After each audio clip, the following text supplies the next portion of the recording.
abonnez-vous sur les amis de la Colombe TV.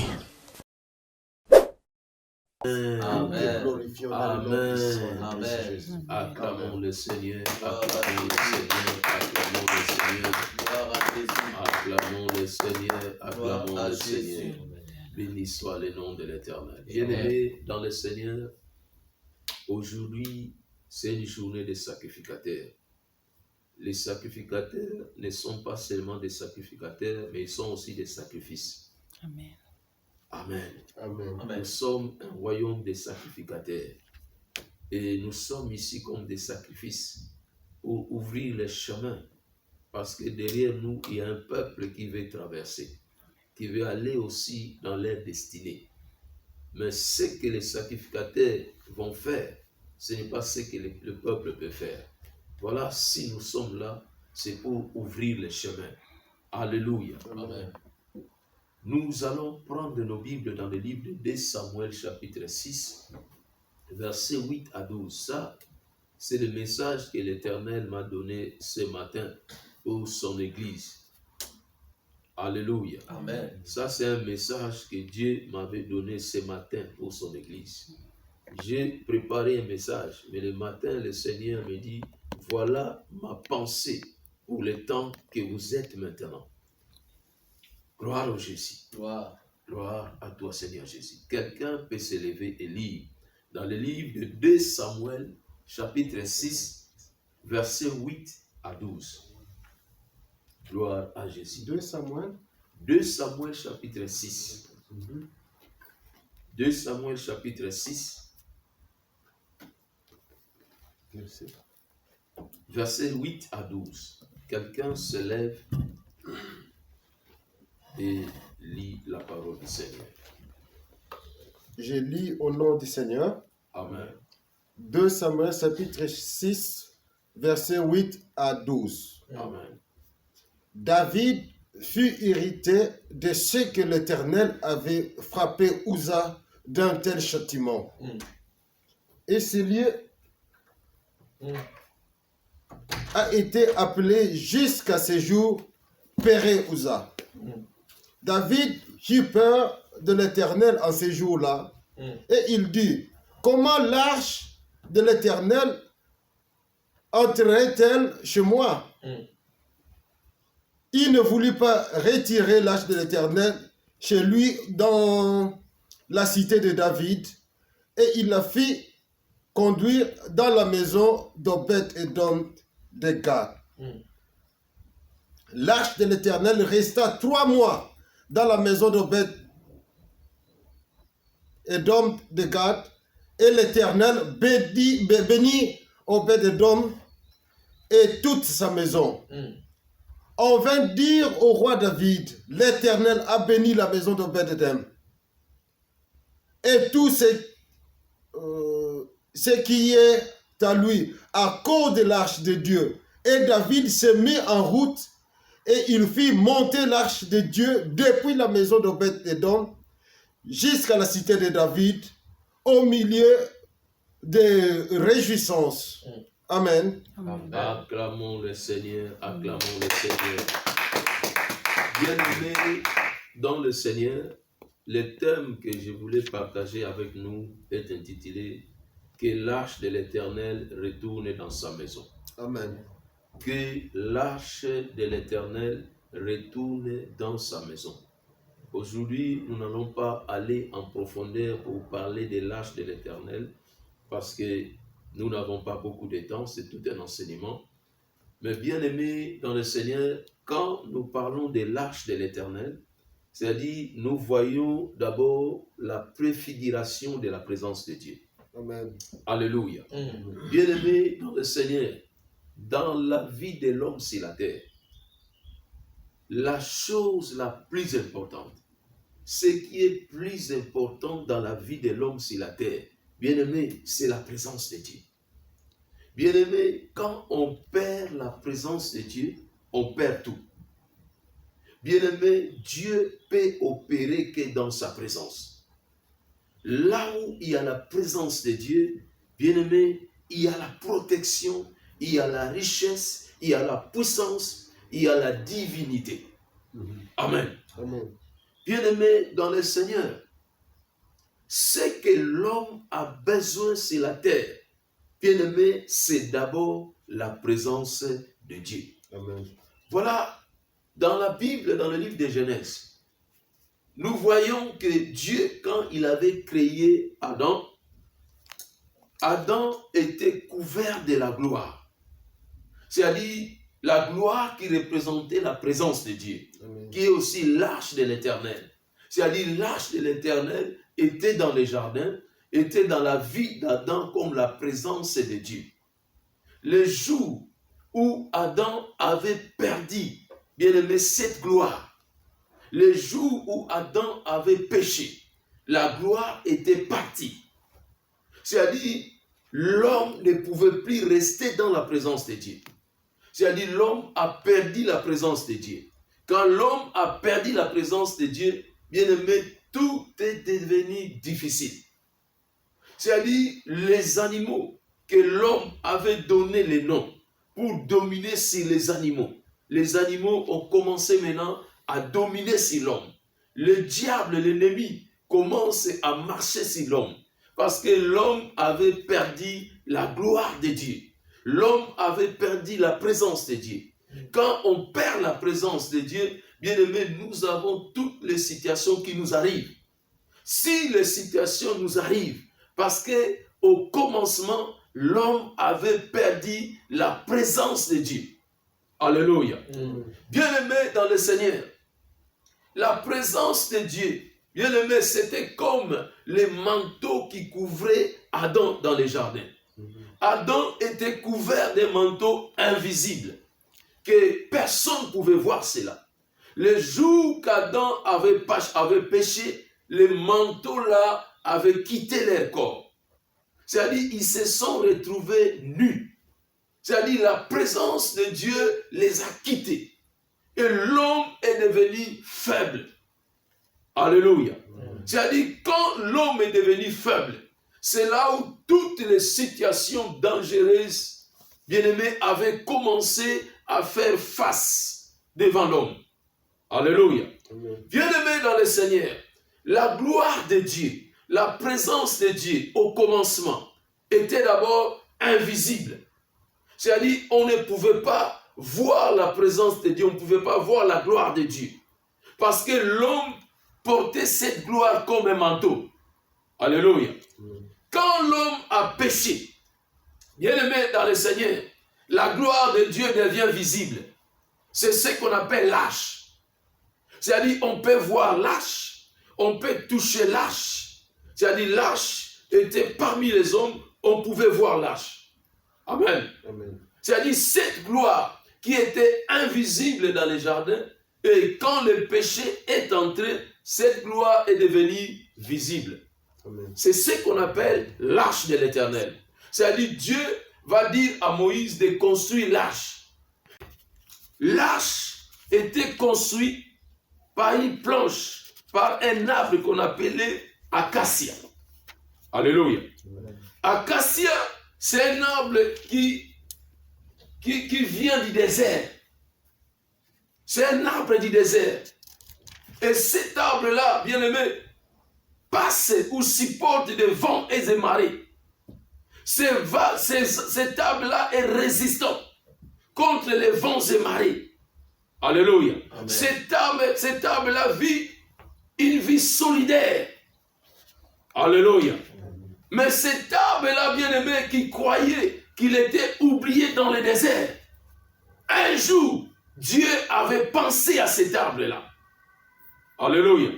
Dieu a pensé à cet arbre-là qu'on appelle acacia. C'est un arbre très fort. C'est un arbre puissant. C'est un arbre qui résiste. Bien-aimé dans le Seigneur, nous sommes dans un temps où si tu n'es pas acacia, tu vas tomber. Bien-aimé, nous sommes dans un temps où si tu n'es pas résistant, tu vas tomber. Parce que le vent qui est en train de souffler dans ce monde, seulement cet arbre qu'on appelle acacia peut résister. C'est pourquoi Dieu avait envoyé ses serviteurs d'aller chercher cet arbre-là. Amen. Ils ont pris cet arbre-là et ils ont fabriqué avec ça l'arche qu'on appelle l'arche de l'Alliance. Alléluia. Acacia, cet arbre-là, bien-aimé, c'est un arbre qui vient du désert. C'est un arbre qui a supporté. Je ne sais pas dans ta vie, qu'est-ce que tu as enduré? Comment tu as passé ce temps? Comment ta famille a passé ce temps? Comment tes frères, tes amis? Bien-aimé dans le Seigneur, je ne sais pas quel désert que tu as passé dans le moment passé.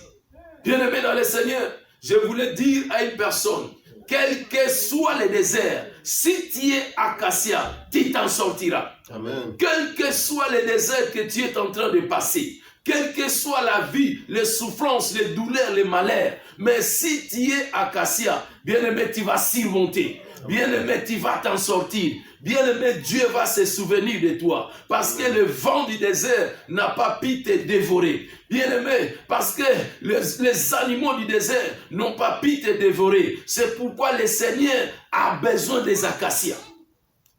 Alléluia. Amen. Bien-aimé, l'arbre qui était isolé dans le désert, c'est l'arbre que Dieu est parti chercher. Alléluia. Amen.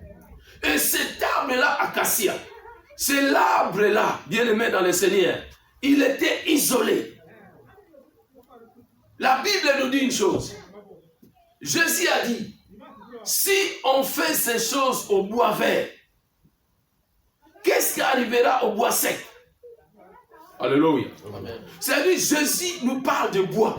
C'est-à-dire, lui-même qui est l'arbre d'acacia, l'arbre du désert. Comme on a lu dans le livre d'Ésaïe, chapitre 53, verset 2. La Bible dit que cet arbre-là vient du désert. Alléluia. C'est-à-dire, cet arbre-là vient du désert. Nous sommes des bois secs. Pourquoi nous sommes des bois secs? Ce sont des bois qu'on a séchés. Ce sont des bois qu'on a taillés. Ce sont des bois qu'on a formé l'arche de l'Alliance. Alléluia. C'est-à-dire, ce sont des arbres qui ont passé des situations compliquées. Bien-aimé, quitter acacia pour devenir planche, qu'on va fabriquer l'arche. Cela veut dire, et l'arbre là a passé beaucoup de temps, beaucoup de travail. Il a été taillé, formé, afin de devenir l'arche. Alléluia. Nous sommes des acacias. Amen. Amen. Nous sommes des bois verts que Dieu a formé, ce qu'on appelle l'arche de l'Alliance.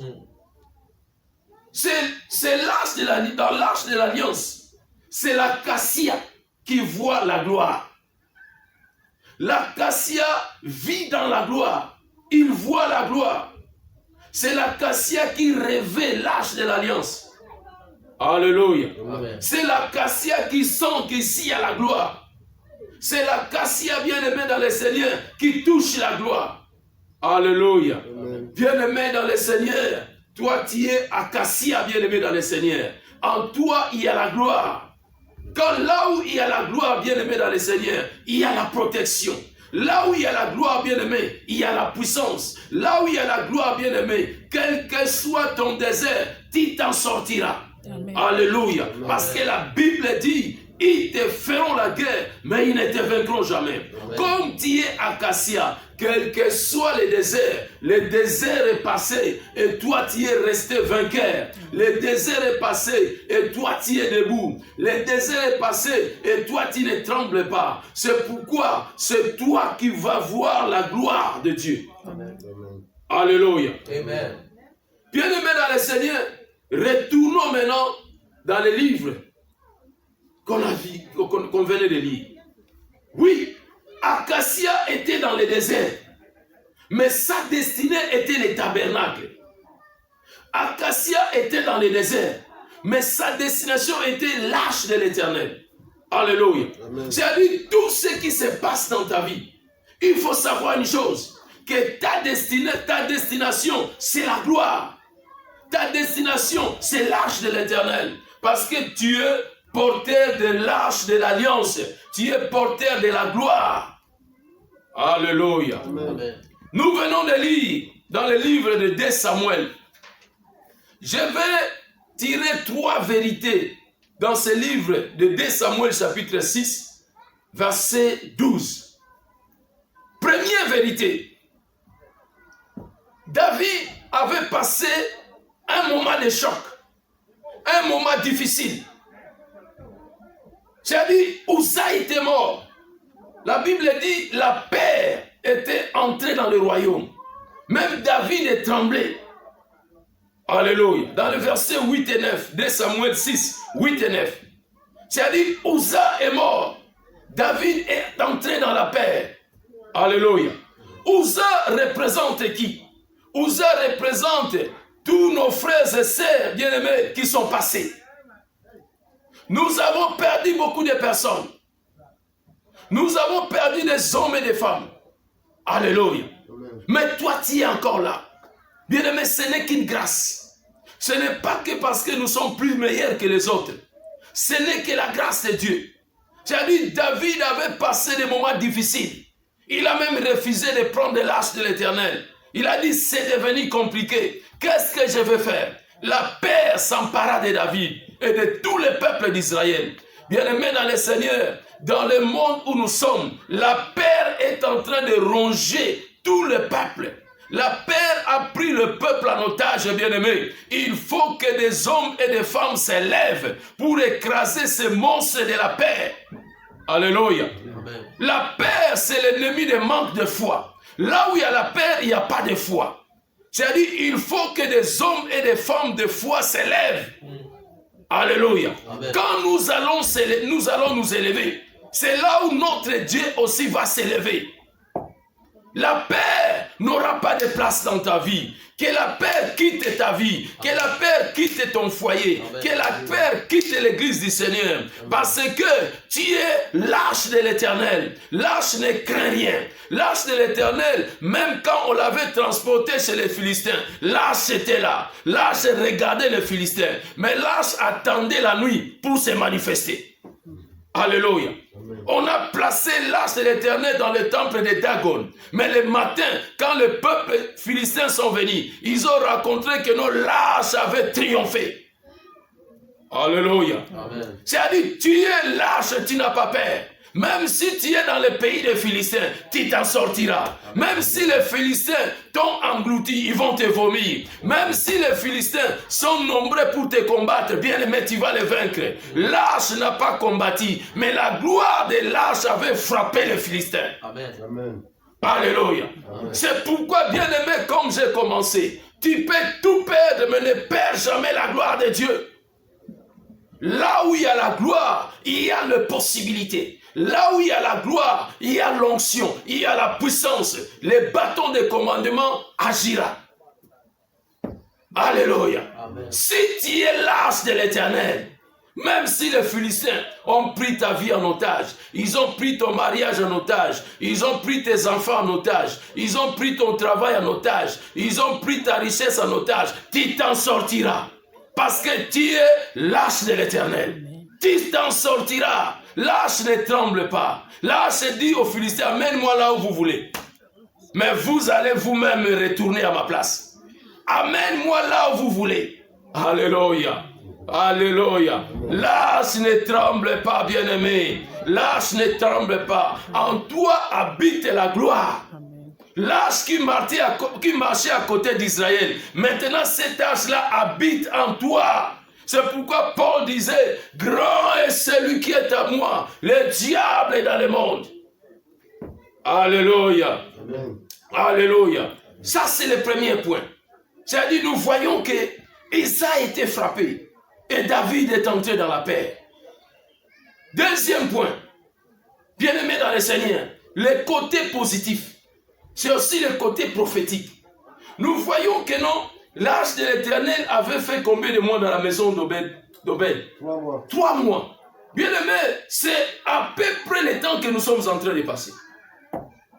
Alléluia. C'est-à-dire, cette arche-là était dans la maison d'Obed pendant 3 mois. C'est comme dans les confinements. C'est-à-dire, quand le peuple parlait confinement, Obed était devant l'arche de l'Éternel. Abonnez-vous sur les amis de la Call Up TV.